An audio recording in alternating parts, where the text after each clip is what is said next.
شرازی صاحب نے جو کوشچن کیے بڑا امپورٹنٹ کوشچن ہے، اس کا آپ اندازہ لگا لیں.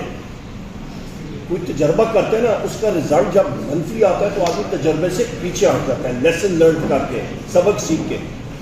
تجربہ تھا ووٹ آف کانفیڈنس کا اور رجیم چینج کا. تجربہ فیل ہوا.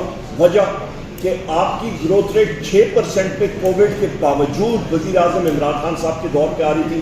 اس کے اگلے سال منفی آ گئی. اسحاق ڈار فائنانس منسٹر تھے. وہی چیز کے ٹیکرز میں ابھی کنٹینیو ہو رہی ہے.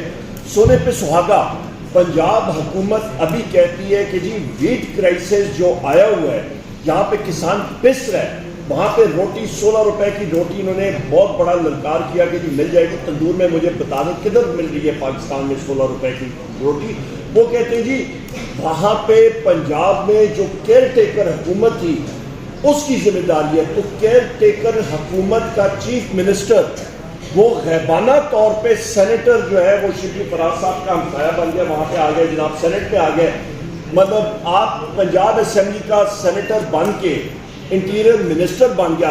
چیف منسٹر کیئر ٹیکر وہ واحد شخص ہے جس کے اوپر یہ ذمہ داری آتی ہے، جس کا نام ہے محسن نقوی.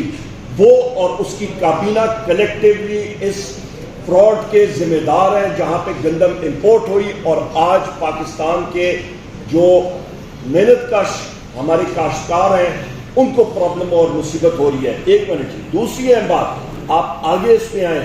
آپ کی بزنس ایکٹیویٹی زیرو، آپ کا کاروبار بند، مہنگائی آپ کے عروج پہ، آپ کا بینکنگ سیکٹر بند، حکومت قرضے اٹھا رہی ہے. باہر سے جو آپ کا ٹارگٹ تھا قرضے لینے کا وہ آپ نے 50% بھی نہیں پورا کیا. لہٰذا اس سے ہوگا کیا؟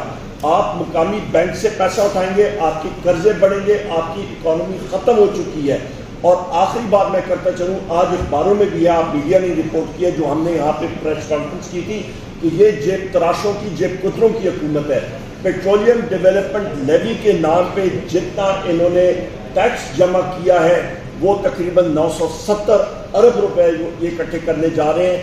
لہٰذا آپ دیکھیے گا کہ معیشت کو انہوں نے ایک بار پھر خدا نہ خواستہ اور دھچکا دیں گے. اس کی ذمہ دار کون ہے؟ جنہوں نے رجیم چینج آپریشن کیا. نقصان کس کا ہوا؟ پاکستان کی عوام کا ہوا. بہت اچھا سوال. سب سے پہلے اون عباس بپی صاحب انفورسڈ ڈسپیئرڈ پرسن تھے. ان کی کنپٹی پہ ایک قسم کا بندوق رکھ کے ان پہ تشدد کیا گیا، ان سے اسٹیٹمنٹ لی گئی. اور اس وقت بھی ہم نے کہا تھا کہ اون عباس بپی صاحب پاکستان تحریک انصاف کا حصہ تھے، ہیں اور رہیں گے. اور ان کا کیس جو ہے وزیر اعظم عمران خان صاحب نے خود ان کو بلوا کے ان کا مطلب ہمیں حکم دیا تھا. باقی جتنے لوگ جن کا آپ نے بات کی ہے وہ سب کے سب صرف اور صرف اتھارٹی ہے وزیر اعظم عمران خان صاحب کی، اور ہم نے سے کس کی بات کی. دیکھیں ہمارے مخالفین کہتے تھے جناب ہماری بات ہو گئی ہے.